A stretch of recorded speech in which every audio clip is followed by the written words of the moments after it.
And right now we are 2 minutes away from the end of the trading day. Romaine Bostick here with Katie Greifeld, taking you through to that closing bell with the global simulcast. Carol Massar and Tim Stenovec join us in the radio booth. Welcome to our audiences across all of our Bloomberg platforms, including our partnership with YouTube. An eye on the markets, an eye on Washington, and an eye around the world today, Carol. Yeah, absolutely. Something that you guys, I know, have been breaking down. We too, as it's crossed the Bloomberg terminal, about Hamas saying it has agreed to release all Israeli hostages, both alive and deceased. A statement responding to the U.S. plan to end the ongoing conflict in Gaza. We've seen a firming of the shekel. We've seen oil prices certainly moving off their highs of this session. But, you know, geopolitics have certainly been top of mind for investors, not just this year, but for the last several years. Hamas, though, also saying that other parts of the president's 20-point plan, this was released on Monday afternoon ahead of the comments from Prime Minister Benjamin Netanyahu and President Trump in Washington, D.C. That plan, quote, require a unified national stance and must be addressed based on relevant international laws and resolutions. So Hamas agreeing to some of these terms outlined in the 20-point plan ahead of this deadline on Sunday. Well, to that point, Tim, Hamas also added that a peace plan will be discussed within a comprehensive Palestinian framework here. But it is interesting to get these details coming off of that news that we got on Monday. That was the big question. What was the response going to be from Hamas? And at least now we're getting some of these details here. And of course, the other big story that we are watching outside of Wall Street, but they could have implications, is the government shutdown in Washington. We just learned a little while ago from Bloomberg government that the House Speaker Mike Johnson has basically designated next week as a district work period, which means that representatives will not return to Washington next week. We are told the Senate Democrats do plan to return. Remember, it's the Senate right now that would have to vote in that bill. But if they were to pass that bill, you would need the House back here to reconcile some of those issues. So a potential for this government shutdown to drag on just a little bit longer. At least for right now, the market kind of shrugging it off. The Nasdaq Composite and Nasdaq 100 are going to end the day in the red. The S&P 500, it's only up, well, less than a point, but as record highs go, as it had a record high today, green on the screen means record high again today. The Dow Jones Industrial Average also closing out the day at a record high. And I want to take a look at the Russell 2000, an 18-point gain on the day, 0.7%. The small caps, led by a lot of those quantum computing stocks, pushing the Russell 2000 back to a record high. You know, you have those days where you just don't have enough Bloomberg screens, and we have a lot of them. This is one of those days for me as well. All right, back to the big caps. S&P 500, folks. Most names actually in the index, so more of a bullish tone, if you will. 322 names, Katie, higher in the Friday's trade and 179 to the downside.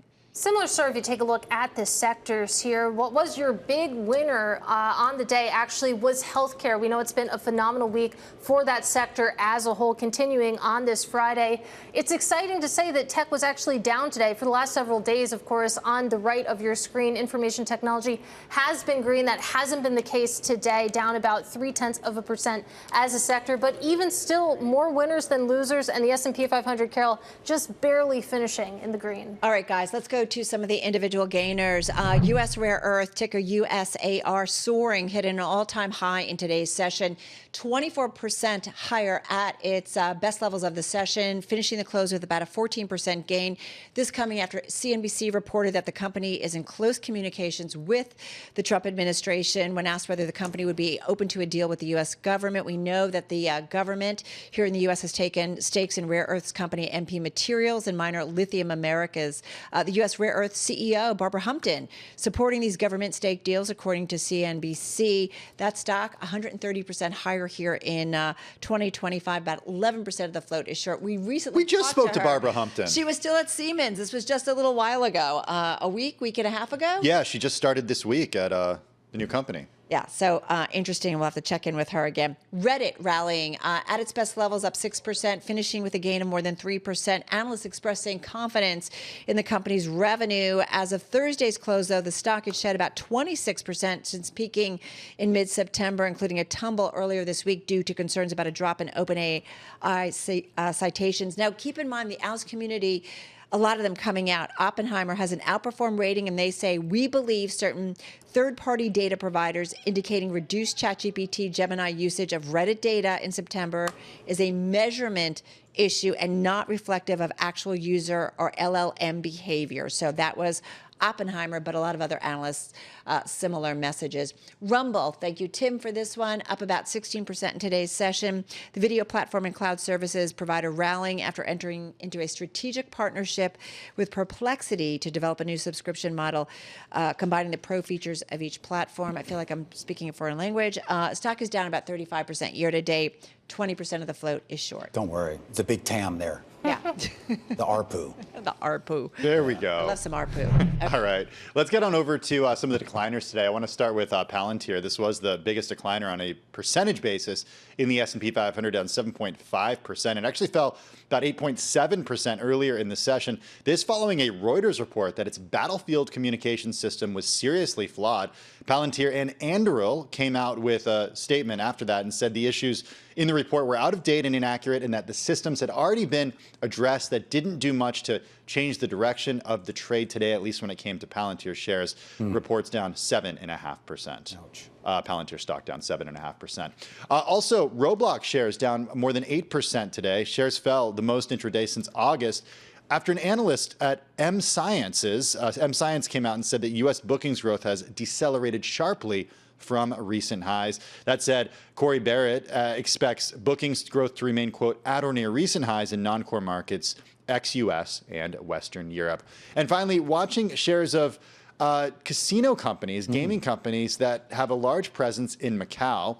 Wynn Resorts, Las Vegas Sands, both falling more than 7% today. Citi says national passenger data from China's travel ministry for the first 2 days of Golden Week was weaker than expected. Wynn gets about 51% of its revenue from its Macau operations. Las Vegas Sands gets about 62% of its revenue from Macau. All right, let's take a quick look at yields here. We actually did see yields actually rise today, second straight day. Of course, this is coming off of what we had seen over the previous days where it had been in the opposite direction. We should point out on a weekly basis, we're still looking at a two-year yield lower than where it was 1 week ago today, 3.573 and change. That's where we stand right now heading into next week, guys. All right, guys, let's get to some of the interesting stories on our radar. And we talk, obviously ongoing about inflation and where we still continue to see pressures. Well, global meat prices extending a rally to a record on tight beef supply. So global meat prices, as I said, a fresh record in September to the longest run of monthly gains since 2021, Tim. Yeah, the index tracking meat commodity costs rose 0.7%. Meat was the only main food commodity group tracked to increase in September, also supported by higher sheep meat prices. Got a few issues facing the U.S. right now. We have a smaller number of cattle, actually, but also we import a lot of beef from around the world, specifically from Brazil. But remember those 40% tariffs that the president slapped on Brazil just in the last month or so? That affects the price of that coming in. I see these pictures of cows and it makes me not want to eat. You know what you can do, though? I mean, if you're having a little trouble affording meat, you can stretch it out with sauces, guys. I saw this story today that apparently the U.S. has been taken over by sauce. The U.S. condiments category is now at $12 billion. That's a 50% jump from where it was just prior to the pandemic. Basically, everyone likes to put sauce on everything, and by everyone, I mean everyone but me. You don't like it, sauce? No. I don't like sauce either. I like, just some salt. That's it. Yeah. Salt? Yeah. Salt, Shame pepper. on you. Keep it simple. It works. It works. I will say, I can't believe that no one said that there's a bull market in beef right now. I feel like that was a really easy joke. Are you saying we're stupid? No, I'm just saying it was right there for the taking. We were letting it, we're letting it go for you. What kind of sauce Thank you. does Carol Massar? Bernays. Bernays, okay. Fancy. You know what? I still remember the first time I ever took her out to dinner and she ordered, what was it, the escargot? What was it that you ordered? Probably I don't know. escargot. It was something expensive. You know what? Snails, that's all I know. I'm still waiting for the first time Romaine takes me out. It was like snails and champagne. Yeah. Wow. I don't, Tim, do you eat? I do, yeah. I walk by your desk every day. Do you want to know what Tim had for I've lunch never seen today? you It was good. It was This is beets personal. and tofu. This is personal. Well, now tofu. everyone Can I just knows. tell you And now guys? you know why I haven't asked you out for dinner. You want to know if he eats? His Tell empty food dish is right here Guys. in the studio. Listen, His food every dish? day. because you asked, What I'm is he, more a of a puppy? hot sauce person. Okay. More of a hot sauce person. You are? Yeah, and the trick is you don't need to put them in the refrigerator. It actually tastes better if you keep them out of the refrigerator. I like hot sauce. Yeah, so I didn't know you maybe a were. little Cholula, Valentina. You hot guys sauce. can go on hot ones. Yeah. Hot sauce in your that bag would be swag fun. there. That would be fun. I would make it to like the second wing.